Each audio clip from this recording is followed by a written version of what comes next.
This volume of Berserk makes me have a very, very interesting theory. I'm going to dive in and theory craft about something real quick that popped up in this volume, and I really have to let it off my chest and talk about it, because after last volume, volume 24, about the astral worlds and different things like that, the different depths of the astral world, of how there's gods, angels, and demons in certain depths, and then there's something even further beyond in the void, pretty much. With this volume, what's interesting, there's something very, very interesting about the dialogue in this volume. For one thing, the witch, Shurike, that's her name in Japanese pronunciation. The witch, the little girl, Shurike, talks about the four kings. Instantly when I heard four kings, it brought up nightmares of Dark Souls. Oh god. The nightmares of Dark Souls, when I heard the four kings brought up in this volume, I was like, shit, dude, I hate the four fucking kings. But getting that out of my mind, when I heard the four kings, and I found out that the four kings were kind of in the scriptures of their Bible, or the doctrine of the Holy See, it brought up a very interesting thing. As we know, that was already stated in the past. The idea of evil, or some form of the idea of evil, even if the entire concept, like if some forms of the concept of the idea of evil has been decanonized, for instance, they're no longer canon, some parts of it's still true, since there is hinted at the last volume that there's a greater being in the abyss that the God Hand serves. So, we do know that this being can control fate, pretty much, and destiny. And I did talk about, I think in volume 18 or 19, I talked about the overall grand scheme of things. Like how I said the idea of evil created the Holy See, and that the Holy See was created just for Griffith to be summoned. That's pretty much what I said in one of those volumes in my reviews. But now after last volume, and then seeing this volume with some new information given, it brings a very interesting perspective onto the Holy See. For one thing, as we found out last volume, the Holy See, people that worship and, are part of the Holy See, they get a universal view. For instance, they become to where they cannot see spiritual things, spiritual beings. They can't see trolls, elves, they can't see demons and shit. They can't see spirits, and this was already proven. In last volume I reviewed, pretty much the volume stated that when someone gets a universal view on the entire world, if they follow like the Holy See, for instance, they cannot see these things. And this brought up some very interesting things. When this happens, when these people get a universal view, they lose connections with the astral world. And that's already been stated a couple times, for instance, how the witches, they can kind of link to the astral world, and they can talk to these angels or gods. Like, we get a first demonstration of Shurike actually, talking with these gods or angels in the astral world. And what's intriguing is what the Holy See was trying to do. As I stated, the Holy See had to have been created by the idea of evil. The Holy See, since it has a universal view, why would the idea of evil want this? One major reason. The idea of evil doesn't want people or human beings, humankind, to speak to gods or angels or other creatures. Because there's slight hints in these past couple volumes I noticed, and with this volume it makes my overall perspective get realized. Multiple layers of the astral world are starting to overlay over to the real physical realm. For instance, it's already been stated a couple times by Shurike a couple volumes back in the last volume, saying how some parts of the astral world are spreading to the world. And some people shouldn't be able to see ogres or trolls and stuff like this, and it's just spreading. And with this volume, at the end of it, we see this different region. The region, let me see the actual name, because I will completely butcher the name. Oh my god. Here it is. The Astral World's Region of Darkness, Quilifuf? That's just, it's Qliphoth. It's a fucking weird name, Quilifuf. I'm just gonna call it the fucking Region of Darkness, okay? Or the Astral World's Lair of Darkness, because if I try to say that name, I'm just gonna make myself look like a fool until one of you Chibits pointed out how to actually state it. But anyways, this realm, this specific realm, okay, that Guts and his company and his group go into in the cave to find Casca and Farnese, this little, like, area should not technically exist in the physical realm. It's like it's overlapping with the physical world. And as I stated already, the idea of evil made the Holy See to give people a universal view, but also to summon Griffith. Griffith's summoning has actually caused it to where the world is changing. The world changing in that aspect, I thought when he said, like, the world was going to get destroyed, like the egg dude, like he said, like, his wish was to see the world get destroyed and all that. Well, the world's getting reborn.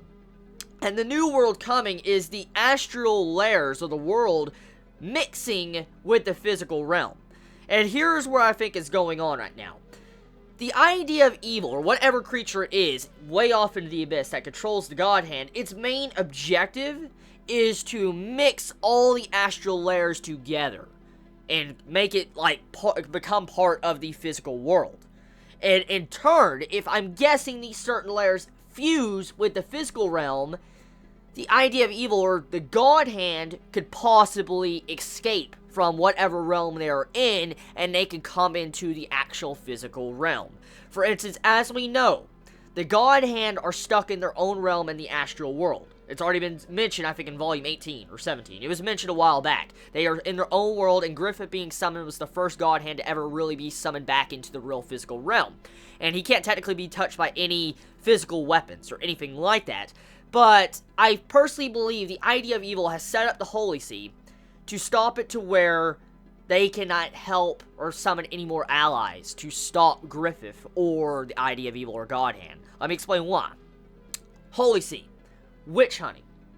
Witch hunting, since the idea of evil can control fate and stuff, and it controls the course of history and humankind and different things altogether, pretty much, it made it to where the Holy See would follow technically kind of the opposite of what the witches would, and it made it to where the Holy See would hunt down witches to actually cause it where they couldn't get no more allies. For instance, they couldn't call upon these angels or other gods to stop the God Hand or the idea of evil.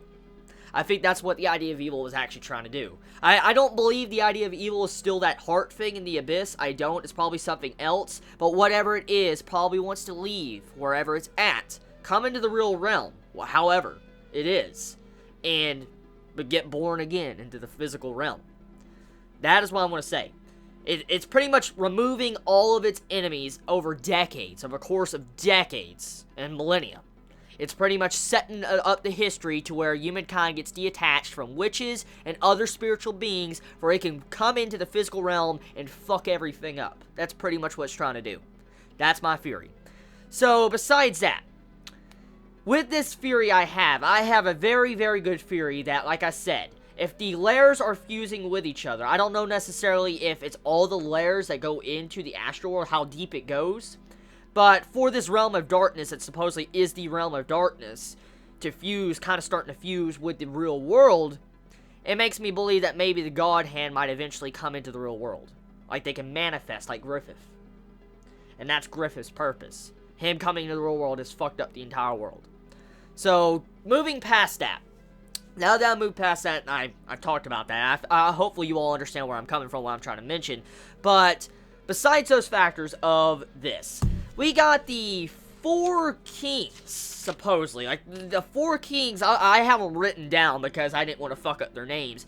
The 4 kings, the king of the east is the king that uses protective flames. Protects you with, like, these warm flames, and it kind of heals you. We get to see the use of the king of the east in this volume to where it puts up, like, a flame barrier around the chapel, and it heals people. And it caused it to where trolls got, like, melted and burnt alive. And then you have the other, like, kings. The king of the west is, like, I'm guessing the lord of water. The king of the south is the lord of fire, like complete fire. And the king of the north brings all living beings on earth, like, joy. Like, the human beings or all living beings rejoice at the king of the north. So, the king of the north seems very different from the other kings. I mean, it's not really dived into what the king of the north can really do, except that all living beings rejoice because of its presence, pretty much. Now, since we found out that these kings were based on the scriptures of the Holy See, another theory pops up. Let's go back to volume... What volume was it? What was the volume that actually the Queen of Midland talked about the past story of how King Geyserich got destroyed. I forget what volume it was, but I think you know what story I'm about to bring up. Supposedly, 4 angels came from the heavens and destroyed King Geyserich and destroyed his entire kingdom, pretty much. 4 angels did, that were summoned. At first assumption, I thought it was the God Hand, and it could still possibly be the God Hand. But, what if it's the 4 kings? It could possibly be the 4 kings. And like I said, maybe the idea of evil manipulated the course of history to make it look like it was the angels, for instance, the God Hand. Since the God Hand are technically called angels too, maybe the idea of evil manipulated history and forced it and changed the, like, scriptures of whatever Bible or doctrine that the Holy See follows to make it suit more to the idea of evil. Get what I'm saying? So, either A, the scriptures were changed because of the idea of evil, and the 4 kings were actually the ones that probably took down King Geyserich for some reason, or that the 4 kings were just completely removed and, like, their overall story was corrupted and changed and turned it to like it was the God Hand doing it. So, yeah. Very interesting, because, I mean, I personally don't believe it would actually be the God Hand, because the God Hand can't really manifest into the real world as far as we know, without a behelit. And so, we do know that, I'm guessing the 4 kings can kind of manifest, because we actually get to see an example of this because of Shudoke summoning that, like, Lady of the Depths, pretty much. Like, the land spirit of the water, pretty much, on that town. And oh yes, that actually brings up something else that's very interesting, too.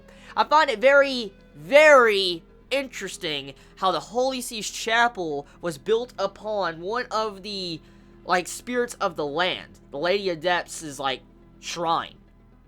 The Holy See's Chapel was built on top of that. And the thing is, once again, that proves my theory about maybe what the idea of evil is doing. Severing all connections with other spirits and forcing the Holy See pretty much to worship the idea of evil and the God Hand. Get what I'm saying?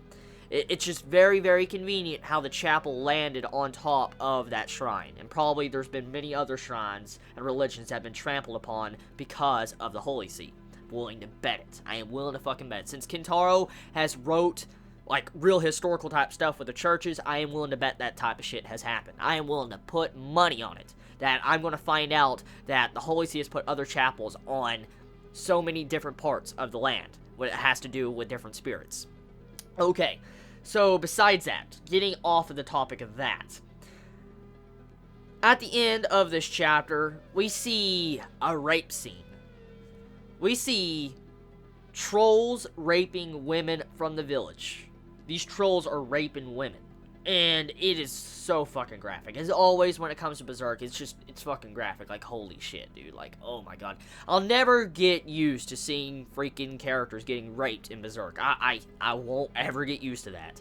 But it's getting more and more fucking graphic as it goes on. Like, dude, when that woman was naked, running from the troll, and she's, like, dragging on the floor to, like, help me to Casca and Farnese, and when you just see her stomach explode, the final freaking page of this volume, you see her stomach explode, you see these little freaking trolls coming out of her stomach. I'm like, oh, that's just nasty. That's just fucking nasty. Like, holy shit, that is nasty.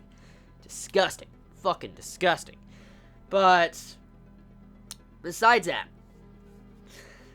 the silver supposedly can repel the trolls. Like, the trolls can't touch anything silver, from what I understood. That Casca and Farnese are currently wearing, so that's kind of saving them at the moment, which is very interesting. So, technically, the trolls can't really rape them at the moment, so finally, Casca's not being put in a situation where she could possibly be raped. Kentaro's actually caring for once about Casca. So, speaking of Casca, Farnese, she had a lot of development in this volume. I just want to take a moment to actually mention that. Farnese, from a character standpoint, has changed so much since the Holy See in volume 17 and 18. She has changed so fucking much. Like, in this volume, you see the priest of the town, how he's saying, like, oh, this is heresy and all that. This witch shouldn't be up here. You know, that type of shit. And pretty much, you see it where Farnese actually looks at this priest and thinks, like, holy shit, I used to be just like this dude, blinded by my faith of the Holy See, and she realizes this, and it just, once you see that moment, you're like, damn, how much she has developed in these past couple volumes. It's ridiculous. I mean, In the past, Farnese would have never have jumped in front of danger, like for instance trolls, to save someone, like she did with Casca, not once, not twice, 3 damn times in this volume. Farnese jumped in front of Casca 3 damn times to protect her. First time, jumps in front, grabs Casca about to take a stab from one of the trolls. Second time, you have it to where they're on the roof, and you have it to where the trolls are invading, and you see Farnese grab a dagger to start to stab the trolls.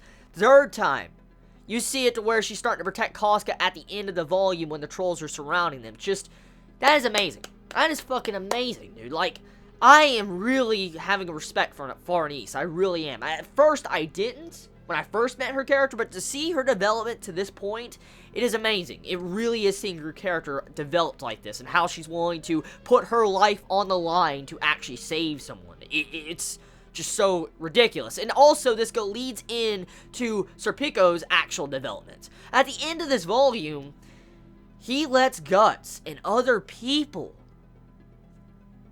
save Farnese. He stays behind because he's wounded, and of course he wouldn't be able to do shit even if he wanted to. He still let his pride go, as we have seen from his character thus far. He always is there to protect Farnese. He never lets anyone really do it. He's always there to protect her. He let Guts, and the others go try to save Farnese while he stays behind. That shows development and trust in Serpico when it comes to the entire group. He's starting to trust in Guts. So, there's so much development going on here, along with Isidro. Isidro's development in this volume, like, from what I can see from his development, it's not completely done yet. His development is not done, but from this volume, he realizes how useless technically he is in combat, or how inexperienced he is compared to others, or he's trying to find his spot, his place in the group, because he sees Guts just wreck trolls like they're fucking nothing. Like, he just destroys these trolls. I find it funny how the priest states, like, no mortal man can attack these trolls and kill them, and then Guts just, right after that, just slaughters fucking 5 to 10 trolls in one foul swing. I'm like, dude, go suck it. Just suck it, dude. That priest just, fuck off, man. Like, fuck off. You don't say that to Guts. He's a badass. Just saying. That's pretty much what Guts did. He just shut that priest up. Okay? Anyways, besides that, so back onto Isidro's development. He kind of realizes how useless he is. For instance, he couldn't really fight the trolls. Like, he almost died, and that old man that went to try to see the witch that also pretty much followed Guts back to the town and all that to try to get the witch to help.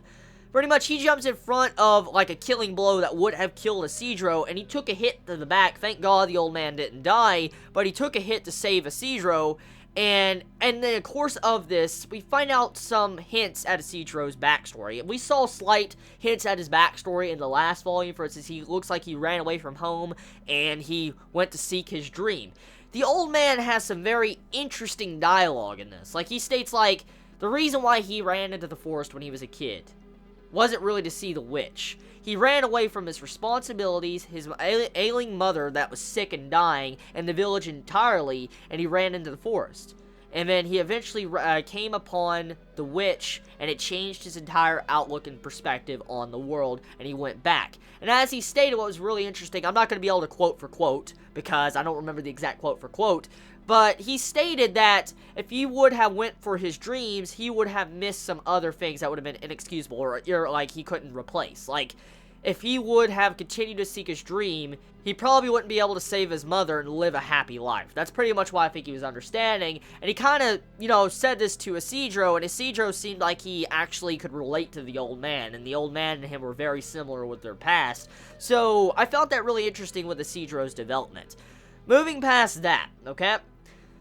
Other things of this volume that I found really, really interesting was Serpico's, like, battle, like, capacity. Like, his ability to use the wind elementals was ridiculous. Like, dude, shit. Like, right at this beginning of this volume, Serpico was just already showing he was a prodigy at fighting. Like, he cut these trolls in half, like, probably 10 feet away from him with his, like, wind elementals. And then you had this, like, big freaking spear come out from another troll, throwing down at him. And the wind elementals get in front of Serpico and, like, force the, like, spear to fall. I'm like, dude, he's got, like, a fucking wind armor around him. I'm like, dude, that's badass. And it's not just that, too, like, his overall ability to use these wind elementals is ridiculous. Like, how he got in front of the crowd that was running into the chapel towards the trolls, he managed to fly and hover above these guys and get in front and fight. And then even, like, the wind elementals, without him asking, saved him from being drowned by that, well, like, Kelpie, or whatever it was called. It's like a frog horse thing. I'm like, what the fuck is that shit?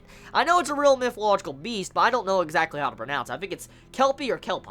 It's one of those. But I'm sorry if I butcher it. I am, okay? I'll look it up later. But whatever it was, to see how Serpico was able to, like, have the wind elemental save him, it shows you how useful magic is, and he would have died if he didn't have that magic. He would have fucking died. If this was, like, 5 volumes back, he would have been dead. He would have been dead.